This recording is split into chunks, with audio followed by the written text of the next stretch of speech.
بسم اللہ الرحمن الرحیم۔ السلام علیکم ورحمۃ اللہ وبرکاتہ۔ ام المؤمنین ام حبیبہ رضی اللہ تعالی عنہا کا واقعہ۔ ام حبیبہ رضی اللہ تعالی عنہا نہایت قدیم الاسلام ہے۔ ان کا پہلا شوہر عبید اللہ بن حجش تھا جو ہجرت حبشہ کو گیا تھا۔ دائم القمر تھا، اس لیے عیسائیوں میں بیٹھ کر عیسائی ہو گیا، مگر ام حبیبہ رضی اللہ تعالی عنہا اسلام پر قائم رہیں۔ اسلام کے لیے انہوں نے باپ، بھائی، خویش و قبیلہ اور وطن کو چھوڑا تھا۔ پردیس میں خاوند کو سہارا تھا، اس کے مرتد ہونے سے وہ بھی جاتا رہا۔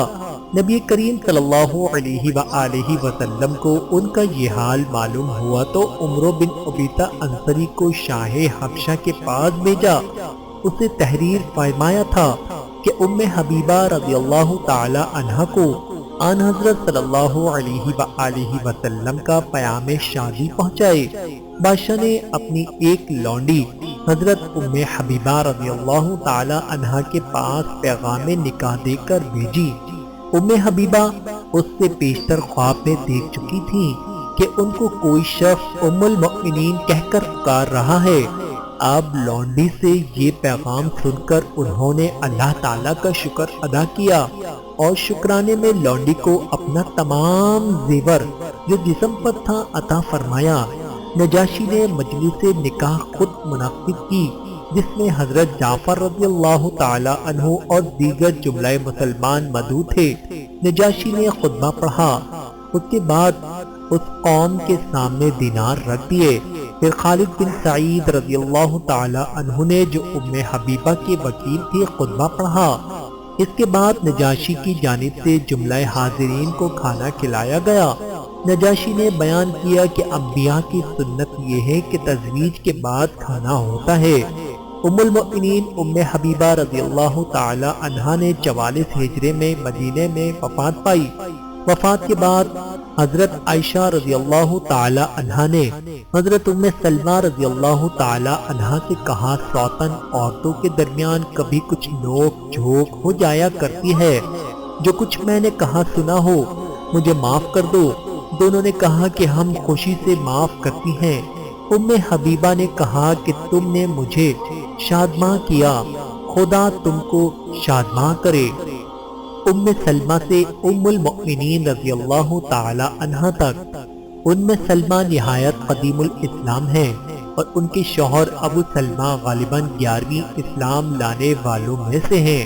ام سلمہ نے سب سے پہلے اپنے شوہر ابو سلمہ رضی اللہ تعالی عنہ کے ساتھ ہجرت حبشہ کی اور پھر مکے میں واپس آ گئے۔ دوسری مرتبہ جب ابو سلمہ اور ام سلمہ اپنے بچے سلمہ رضی اللہ تعالی عنہ کے ساتھ ہجرت مدینہ کے لیے نکلے تو ابو سلمہ کے گھر والوں نے ان کے بچے سلمہ کو چھین لیا اور کہا کہ تم جہاں چاہو جا سکتے ہو، مگر بچے کو جو ہمارے خاندان کا فرد ہے نہیں لے جا سکتے۔ اسی طرح ام سلمہ کے گھرانے والوں نے ام سلمہ کو چھین لیا کہ ام سلمہ جو کہ ہمارے خاندان کی لڑکی ہے تم نہیں لے جا سکتے۔ ام سلمہ رضی اللہ تعالی عنہا نہایت قوی الاسلام اور راسخ العزم تھے۔ بیوی اور بچے کے چھن جانے پر بھی انہوں نے سفر ہجرت ترک نہ کیا، خدا اور رسول خدا صلی اللہ علیہ وآلہ وسلم کی راہ میں چل پڑے۔ ام سلمہ مکے ہی میں رہیں۔ وہ ہر روز شام کو اس مقام پر آ کر بیٹھا کرتی تھی جہاں شوہر سے علیحدہ ہوئی تھیں۔ 1 سال تک برابر روتی رہی، حتیٰ کہ سنگ دل عزیزوں کا دل بھی ان کے گریا آہا فغاں پر سرما گیا۔ انہوں نے بچہ بھی دے دیا اور سفر کی اجازت بھی دے دی۔ یہ اللہ کی بندی تنہا مدینے کو چل پڑی۔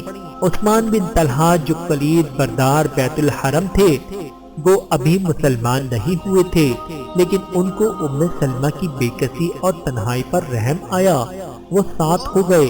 حضرت ام سلمہ کو اونٹ پر سوار کراتے اور خود پیدل چلتے، منزل پر پہنچ کر ان سے دور جا کر ٹھہرتے۔ جب منزل بمنزل مدینہ طیبہ کے قریب پہنچ گئے اور نخلستان مدینہ کے درخت نظر آنے لگے تو کہا، دیکھو جس شہر میں تجھے جانا ہے وہ سامنے ہے، تم آگے بڑھو، میں واپس جاتا ہوں۔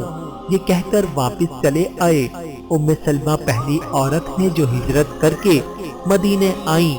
ان کے پہلے شوہر بڑے شہسوار اور جذبہ جہاد سے سرشار تھے، جنگ بدر میں شریک ہوئے اور پھر جنگ احد میں زخمی ہوئے، زخموں سے جابر نہ ہو سکے اور جماعت الآخر 3 ہجری میں انہوں نے شہادت کی موت پائی۔ مرتے وقت ان کی زبان پر تھا، اللہ میرے کنبے کی اچھی نگہداشت کرنا۔ بوقت شہادت چھوٹے چھوٹے بچے چھوڑے۔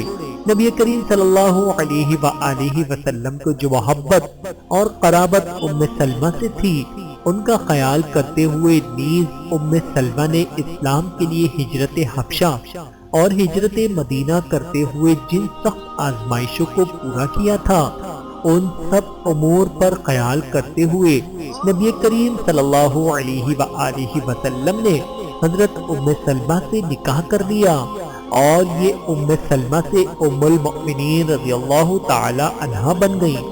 اللہ تعالیٰ کی ان پر کروڑوں رحمتیں نازل ہوں، آمین ثم آمین۔